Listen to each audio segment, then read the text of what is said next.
नमस्कार, मैं हूं आशीष वर्मा। मॉर्निंग कॉल में आपका स्वागत है। शुरुआत इस वक्त की हेडलाइंस के साथ।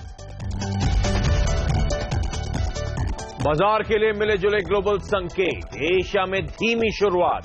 एसजीएक्स निफ्टी हल्की बढ़त पर, मगर नैस्डैक एसएनपी रिकॉर्ड ऊंचाई पर बंद। डाउ 20,000 के बेहद करीब। और विंडो फार्मा के लिए अच्छी खबर। कंपनी को यूएस एफडीए से मिली मिर्गी की दवा बनाने की मंजूरी। शेयर में दिखेगा उछाल। पेट्रोल पंप पर जारी रहेगी कैशलेस पेमेंट की सुविधा। पेट्रोल पंप मालिकों ने कार्ड से पेमेंट नहीं लेने का फैसला 13 जनवरी तक टाला। बैंकों के 1% कमीशन नहीं लेने के फैसले के बाद किया ऐलान। नोटबंदी पर रिजर्व बैंक के गवर्नर संसदीय समिति के सामने 20 जनवरी तक पेश होंगे। समिति ने नोटबंदी और उसके बाद की स्थिति पर पूछे कई सवाल। मौजूदा कारोबारी साल में घटेगी ग्रोथ की रफ्तार। जीडीपी ग्रोथ पिछले साल के 7.6% से घटकर 7.1% रहने का अनुमान। नोटबंदी का असर अनुमान में शामिल नहीं। और आईटी विभाग का नया फरमान। सभी खातों के लिए पैन कार्ड को बनाया जरूरी।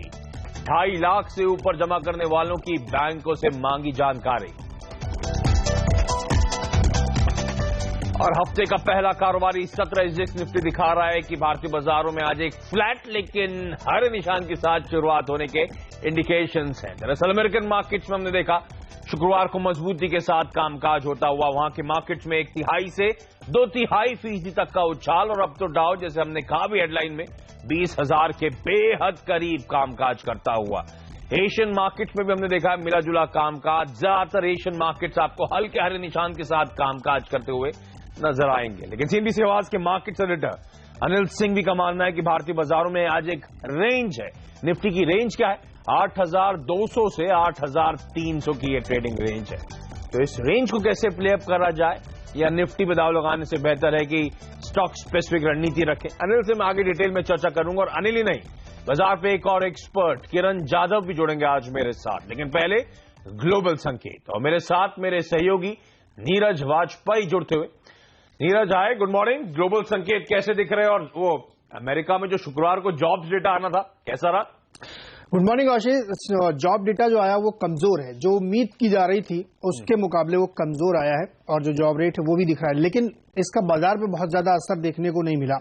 इसी वजह से आप देखिए डाउ में अच्छी तेजी बनी, और वो केवल 36 पॉइंट दूर रह गया है 20,000 के उस मैजिकल नंबर, या कहें कि बहुत अवेटेड नंबर की दूर रह गया है। लेकिन जो जॉब डेटा है वो कहीं ना कहीं बाजार में शायद इस बात का संकेत दे रहा है कि थोड़ा भी और काम करना पड़ेगा। तो इससे जो ट्रंप की पॉलिसीज का जो लोग इंतजार कर रहे हैं वो बिग बैंग अनाउंसमेंट सुन सकते हैं। तो वो बाजार देख रहा है कि जो 20 तारीख की आने वाली है, जिस दिन ट्रंप अपने पद को संभालेंगे, उस दिन किस तरीके के अनाउंसमेंट होंगे। शायद इसीलिए खराब जॉब डेटा के बावजूद बाजार में तेजी देखने को मिली है। दूसरा, क्रूड से लगातार सपोर्ट है। $57 के आसपास ब्रेंट लगातार बना हुआ है, और ओपेक की जो कटौती शुरू हुई है उसके आंकड़े सामने आ रहे हैं। तो कटौती जो प्लान की गई है उसके फेज वाइज में वो शुरू हो चुकी है। तो नेट अगर आप देखेंगे तो मार्केट के लिए संकेत अच्छे हैं। अमेरिकी बाजारों के लिए यूरोपियन बाजार भी मजबूती के साथ बंद हुए। हालांकि आज जापान का मार्केट बंद, इसलिए अब एशिया से कोई बहुत सिग्निफिकेंट क्यूज शायद यहां से ना मिले। लेकिन अमेरिकी बाजार ये संकेत दे रहे हैं कि वहां तो तेजी रहेगी। देखना होगा कि डॉलर हमारे बाहर के लिए कैसे प्ले करता है। ओके, तो ये आपके लिए तस्वीर शुक्रवार के कामकाज की। अमेरिका में हरे निशान के साथ कामकाज होता हुआ, पर ध्यान रखें वो कमजोर जॉब्स रिपोर्ट के बावजूद डॉलर इंडेक्स में उछाल, सोने में दबाव। ऐसा क्यों? डॉलर जॉब्स डेटा की जहां तक बात है, जैसे नीरज कह रहे थे, 1,56,000 जॉब्स जुड़े, 2.25 लाख जॉब्स जुड़ने की उम्मीद थी। लेकिन उसके बावजूद इस तरह का ट्रेंड क्यों? सोना क्यों ठंडा पड़ रहा है? डॉलर क्यों मजबूत हो रहा है? वो इसीलिए कि उसमें स्ट्रेंथ इस बात की है कि वेतन बढ़ रहा है, वेजेस बढ़ रहे हैं वहां पर। और इस वेजेस बढ़ने के चलते बाजार मान रहा है कि जो लेबर मार्केट में मोमेंटम है वो काफी हद तक सस्टेन रहेगा। हालात इंप्रूव वाकई हो रहे हैं, मजबूत ग्रोथ देखने को मिल रही है। और इस वेतन में इंक्रीज के चलते लोग मान रहे हैं माफ कीजिएगा, अभी भी वो यूएस फेड रेट्स बढ़ा सकता है। तो इसीलिए वो डेटा थोड़ा सा दिक्कत वाला है। क्योंकि वहां पे वो स्ट्रेंथ है वेजेस में, सैलरीज में इंक्रीज की। अच्छा, जहां तक भारतीय बाजार में शुक्रवार की बात है, हफ्ते का आखिरी ट्रेडिंग सेशन था और हफ्ता अच्छा था बीता, लेकिन वो फ्राइडे को आप कह लीजिए वो वीकेंड फैक्टर था, मुनाफा वसूली का दबाव आया, दिक्कत आई थी मेजरली वो आईटी पॉकेट से, जहां पे वो डर बैठ गया है कि शायद वीजाज आईटी कंपनीज को ना मिले या नियम बहुत सख्त होने वाले हैं, उसके चलते मूड लगातार बिगड़ा।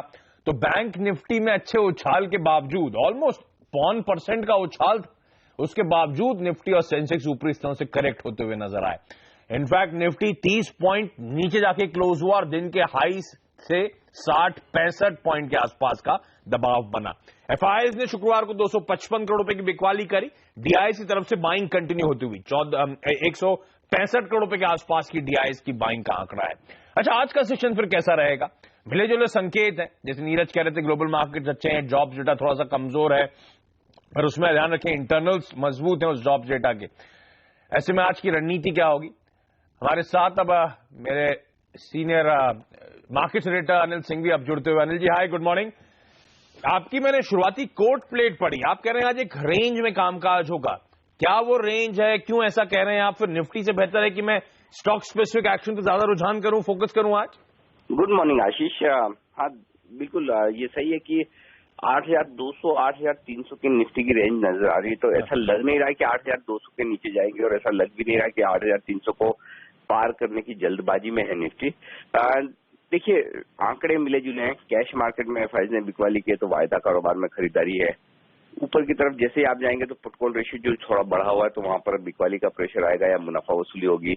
लेकिन जिस तरह की पोजीशंस बनी है वो देखकर ये लग रहा है कि 8,200 के आसपास बड़ा स्ट्रॉन्ग सपोर्ट बनता हुआ नजर आ रहा है, उसे भी आप आसानी से तोड़ेंगे नहीं। निफ्टी थोड़ा कमजोर दिख रहा है तो बैंक निफ्टी मजबूत दिख रहा है, और यही सारी वजह है कि मैंने चुना है कि भाई मिला जुला सा कारोबार दिखेगा। तो ये ट्रेडिंग रेंज है, इस रेंज के जिस तरफ पहले पहुंचे एक कॉन्ट्रा कॉल लेकर निफ्टी को ट्रेड करना ठीक रहेगा। लेकिन एक चीज साफ दिख रही है आशीष हुई कि निफ्टी के बजाय कॉन्फिडेंस लेवल बैंक निफ्टी में थोड़ा ज्यादा है, तो बैंक निफ्टी में एक क्लियर कट खरीदारी का मौका बन सकता है छोटे स्टॉप लॉस के साथ, वो होगा 18,150 का, और यहाँ पर तेजी की जा सकती है 18,400 से लेकर 18,500, ये ऊपर के टारगेट्स हो सकते हैं, वहां पर खरीदारी हो सकती है। और दूसरा खरीदारी का मौका जो है वो अब भी कैश मार्केट के स्टॉक्स में है, मुझे लगता है छोटे छोटे सेक्टर्स अब भी एक्शन में रह सकते हैं, उछाल दिखा सकते हैं, तो वहां पर तेजी की जा सकती है। निफ्टी में जरूर ये कहूंगा कि ऊपरी स्तरों पर थोड़ा 8,300 के आसपास हल्के रहने में समझदारी, क्योंकि काफी कुछ शॉर्ट्स कवर हो चुके हैं बाजार में। जो ये 8,200 के ऊपर का मूव मिला वो शॉर्ट कवरिंग की वजह से ज्यादा मिला, तो अभी शॉर्ट कवरिंग का ज्यादा सहारा नहीं आ रहा है। तो कैश मार्केट में या तो एफआईआईज की फिर से खरीदारी आए तो कॉन्फिडेंस बढ़े, अदरवाइज इन लेवल के आसपास थोड़ा प्रॉफिट बुकिंग करें और निचले स्तरों का इंतजार करें, अपने लेवल से खरीदारी करना ठीक रहेगा। ओके, इंटरेस्टिंग है। तो मिले जुले आंकड़े आते हुए अनिल सही कह रहे हैं, वायदा बाजार में जो खरीदारी का आंकड़ा है 1,490 करोड़ रुपए का वायदा बाजार में खरीदारी का आंकड़ा है एफआईआईज का। Index futures, index option, stock futures सब में खरीदारी हुई है, लेकिन ओपन इंटरेस्ट पीसीआर देखेंगे आप, पुट कॉल रेशियो देखेंगे 1.11 के आसपास है, तो वो अटकता हुआ वहां पे शायद बाजार नजर आएगा, मुनाफा वसूली आ सकती है।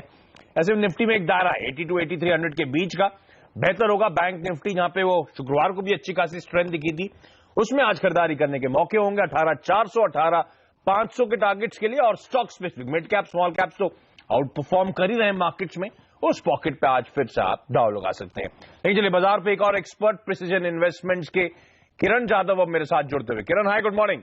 आपकी चार्ट की रीडिंग, आपका इंटरप्रिटेशन क्या है, आज क्या रणनीति बनेगी निफ्टी में sir? Very good morning Ashish ji. मुझे लगता है निफ्टी ने जो गुरुवार को 8220 का ब्रेकआउट दिया था वो सस्टेन करता नजर आएगा, तो अगर थोड़ा सा हल्का दबाव देखने को मिलता है निफ्टी में तो बाय करने की सलाह होगी। 8215 का स्टॉप लॉस रहेगा और टारगेट के लिए 8290 के लेवल्स एक्सपेक्ट कर सकते हैं। ओके, तो निफ्टी में खरीदारी 8290 तक के टारगेट्स के लिए अप्रोच करें। किरण कोई स्टॉक स्पेसिफिक आइडियाज हो तो वो भी शेयर करें। बिल्कुल, जैसे अनिल जी कह रहे थे बैंक निफ्टी में बहुत अच्छा रुझान दिखाई दे रहा है, तो मेरा पहला बैंकिंग स्टॉक ही होगा। येस बैंक बाय करने की सलाह होगी। स्टॉप लॉस 1232 का रहेगा और टारगेट के लिए 1290 लेवल्स एक्सपेक्ट कर सकते हैं। वैसे ही स्टॉक स्पेसिफिक रुझान के चलते आरपीजी लाइफ साइंस ये स्टॉक बहुत अच्छा दिखता है चार्ट्स पे। स्टॉप लॉस 510 का रहेगा, आज के लिए टारगेट 545 के रहेंगे। ओके, तो निफ्टी खरीदारी येस बैंक और आरपीजी लाइफ साइंसेज, इन दोनों स्टॉक्स को खरीद के चलें। किरण आपका धन्यवाद। और सीधे चलते हैं अपनी सहयोगी सोनम मेहता के पास। सोनम ने कुछ और एक्सपर्ट से सुबह सुबह बातचीत कर रखी है। Sonam hi, good morning. Trading call share करें। Good morning Ashish. सबसे पहला कॉल बिकवाली का रहेगा। IDBI capital markets and securities limited के एके प्रभाकर ने भारत फाइनेंशियल इंक्लूजन को बेचने की सलाह दी है।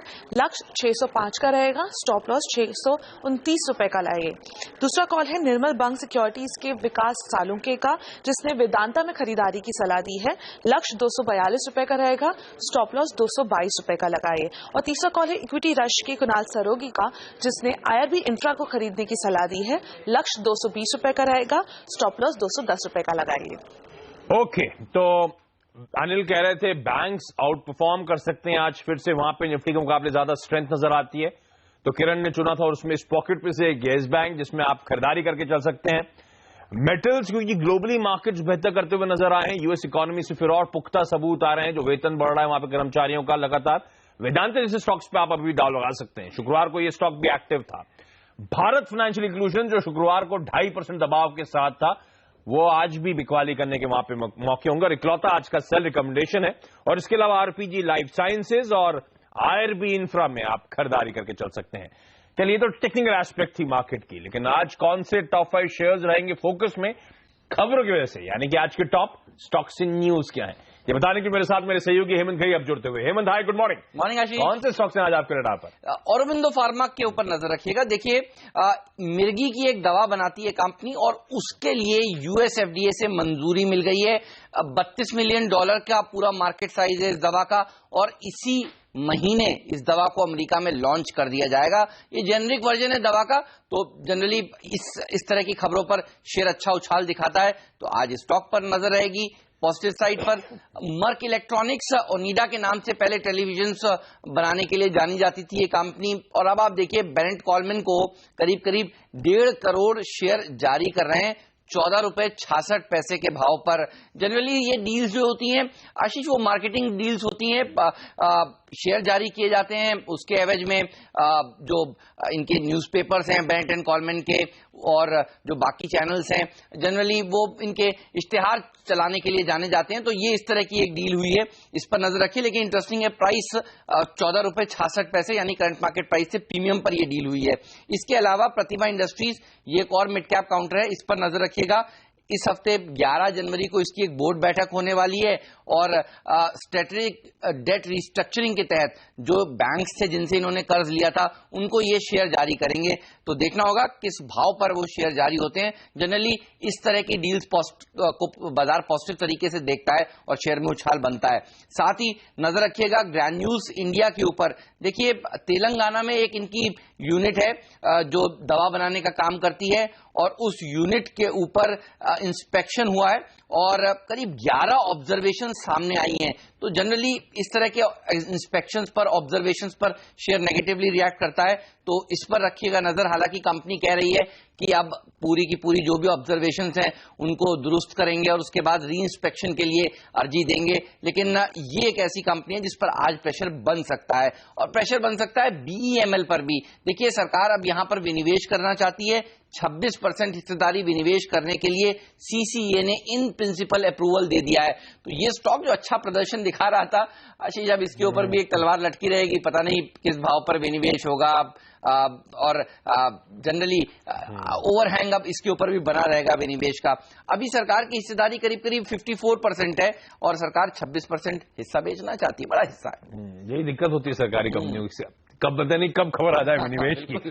तो तमाम स्टॉक जो हेमंत ने हाईलाइट करा आपकी स्क्रीन पे कोई रैप अप आता हुआ। औरोबिंदो फार्मा, यूएस एफडीए की मंजूरी, मर्क इलेक्ट्रॉनिक्स, बेरेंट कॉलमैन के साथ जो डील हुई है, प्रतिभा इंडस्ट्रीज जो इक्विटी जारी करेगी कर्जदारों को, क्रेडिटर्स को, उसके चलते तमाम स्टॉक्स पॉजिटिवली रिएक्ट करेंगे। ग्रैन्यूल्स इंडिया जो प्लांट पे 11 ऑब्जर्वेशंस और BEML जहां पे सरकार स्टेक सेल करने के मूड में है, इन स्टॉक्स पे आज आपको दबाव देखने को मिल सकता है। लेकिन चलिए यहां पे एक छोटा सा ब्रेक।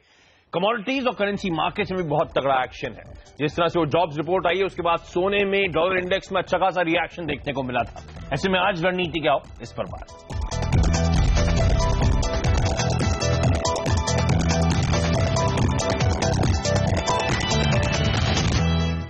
ब्रेक के बाद आपका स्वागत है और अब बात करते हैं कमोडिटी और करेंसी मार्केट्स की। क्रूड उत्पादन में कटौती के फैसले के उलट ईरान ने क्रूड का एक्सपोर्ट बढ़ा दिया है, जिसकी वजह से क्रूड के दाम में गिरावट आई है। फिलहाल आपकी स्क्रीन पर ब्रेंट ऑलमोस्ट $57 के आसपास अभी भी कामकाज करता हुआ, लेकिन आज शुरुआती एशियाई कामकाज में आधे % के आसपास का दबाव है। वहीं सोने में हमने देखा था थर्सडे को एक महीने के हाई छूता हुआ नजर आया था 1185 के। इस समय सोना 1175 के आसपास कामकाज कर रहा है। वो क्योंकि जो जॉब्स रिपोर्ट आई है दिसंबर की, उसमें जो वेतन बढ़ता हुआ नजर आया वहां पे एम्प्लॉइज का, उसके चलते यहां पे डिसअपॉइंटमेंट है। और डॉलर इंडेक्स में भी उछाल आया, अभी भी 102 के ऊपर के लेवल्स पे इस समय आपको कामकाज करता हुआ नजर आएगा। जहां तक करेंसीज की बात है, ध्यान रखें शुक्रवार को रुपया एकदम फ्लैट, एकदम सपाट क्लोज होता हुआ नजर आया था। आज रणनीति क्या हो, कुंवर जी ग्रुप के रवि दियोरा साहब मेरे साथ जुड़ते हुए। रवि जी हाय, गुड मॉर्निंग। पहले तो बताएं रुपए पे किस तरह की चाल है, आज ट्रेड क्या बनेगा sir? Good morning Ashish ji. आज के दिन में लग रहा है कि हायर लेवल पे एक ओपनिंग हो सकती है शेयर की, बट स्टिल जिस हिसाब से सैटरडे को एफएमसी के मेंबर की स्पीच थी, उसने क्लियर किया था कि जो फेड का रेट हाइक है उसका स्पेस थोड़ा ग्रेजुअल होना चाहिए, क्योंकि अभी भी जॉब मार्केट रिलेटेड जिस हिसाब से नॉन फार्म पेरोल के एम्प्लॉयमेंट डेटा है, तो स्टिल अभी भी एफएमसी के मेंबर से वो बिलीव नहीं कर रहे कि सस्टेनेबल ग्रोथ है। तो मुझे लग रहा है कि एक अपॉर्चुनिटी के रूप में उसको शॉर्ट करना चाहिए। यूएसडी INR पेयर को आज रूपी में स्ट्रेंथ देखने को मिल सकते हैं। 6840 का स्टॉप लॉस होना चाहिए, ये उसका लाइफ टाइम अच्छा एक रेजिस्टेंस है, तो वहां पे एक स्टॉप लॉस लगा के शॉर्ट करना चाहिए एंड टारगेट रहेगा 67.90 का। तो मेरी आज रुपये में बाई करने की सलाह है। ये पेयर है जो यूएसडी INR वो शॉर्ट करके चल सकते हैं। शॉर्ट करके तो सेल करने की सलाह है, रुपए को बेच के चलें। 6790 के लेवल्स क्या उन टारगेट्स के लिए अप्रोच किया जा सकता है। अच्छा, नॉन एग्री साइड में रवि जी कोई और स्ट्रेटेजीज तो बताएं आज के लिए। डेफिनेटली क्रूड में जिस हिसाब से ईरान ने अपना एक्सपोर्ट बढ़ाया है, अभी जिस हिसाब से इंटरनेशनल फ्यूचर चल रहा है, तो लग रहा है यहाँ से 15-20 रुपए का लोअर ओपनिंग होगी। बट स्टिल ईरान को पहले से एग्जाम मिला है, तो एक कोई ईरान की ओर से जो भी सप्लाई बढ़े वो ज्यादा मेजर कंसर्न नहीं है क्रूड के लिए। मुझे लग रहा है कि वो बाय करना चाहिए। 3620 का स्टॉप लॉस होना चाहिए and 3730 would be target. Base metal में मुझे लग रहा है कि आज के दिन में बाइंग का दौर रहेगा, उसमें मुझे अच्छा एल्यूमिनियम दिख रहा है। थोड़ी सेफ कमोडिटी है, तो आज के दिन में एल्यूमिनियम है 116.80 के करीब बाय करना चाहिए।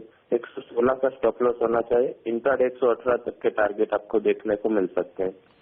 ओके रवि जी, आपका धन्यवाद। तो रुपए में बेच के चलें 6790 के टारगेट्स के लिए, कच्चे तेल को खरीदें 3730 के लक्ष्य के लिए, और साथ साथ एल्यूमिनियम में उनका मानना है दाव लगाना चाहिए 118 के लक्ष्य के लिए।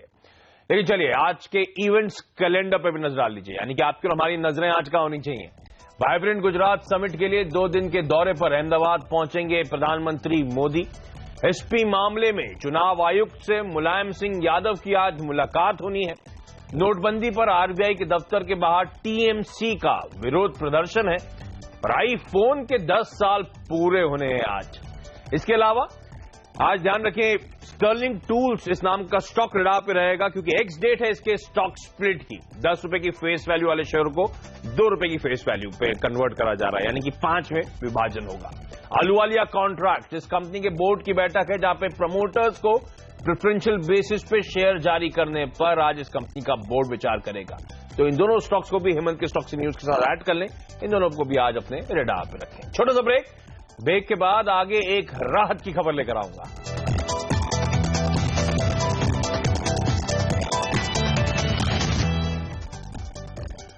ब्रेक के बाद आपका स्वागत है, और अब एक राहत की खबर।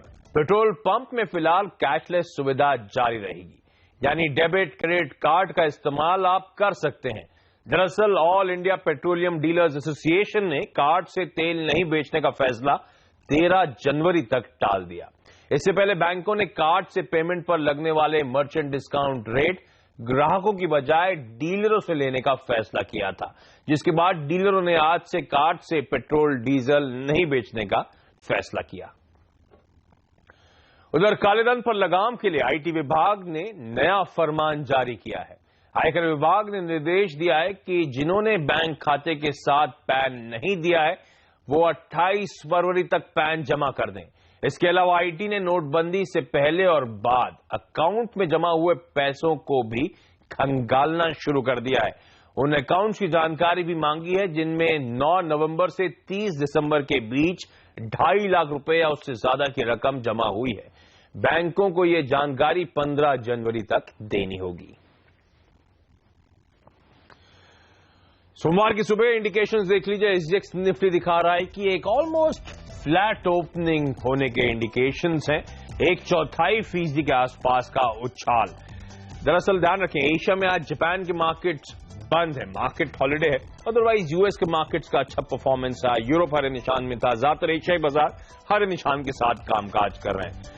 शुक्रवार को हमारे यहां भी ऊपरी स्तर से दबाव जरूर था, लेकिन बैंक्स में एक तगड़ा आउट परफॉर्मेंस देखने को मिला। अच्छा, अनिल सिंघवी से बात हुई। उनका कहना है रेंज में कामकाज होगा 8200 से 8300 के बीच में, और बैंक निफ्टी में स्ट्रेंथ नजर आती है, वहां पर खरीदारी करने के मौके ढूंढे। किरण का मानना है कि निफ्टी में भी खरीदारी करी जा सकती है। जो अनिल कह रहे थे 8300, 8290 तक के टारगेट से किरण मानते हैं खरीद के चलें। उन लक्ष्य को आज आप दिन के दौरान हासिल कर सकते हैं। जहां तक कमोडिटीज की बात है, कच्चे तेल में, एल्यूमिनियम में खरीदारी करने के मौके ढूंढने कुंवर जी ग्रुप का मानना है। और रुपया शायद आज स्ट्रेंथ दिखाए, मजबूती दिखाए, तो इसे बेच के चलने के मौके होंगे। चलिए, मॉर्निंग कॉल में आज के लिए इतना ही। यहां पे वक्त तो चला एक छोटे से ब्रेक का। ब्रेक के बाद स्टॉक 2020।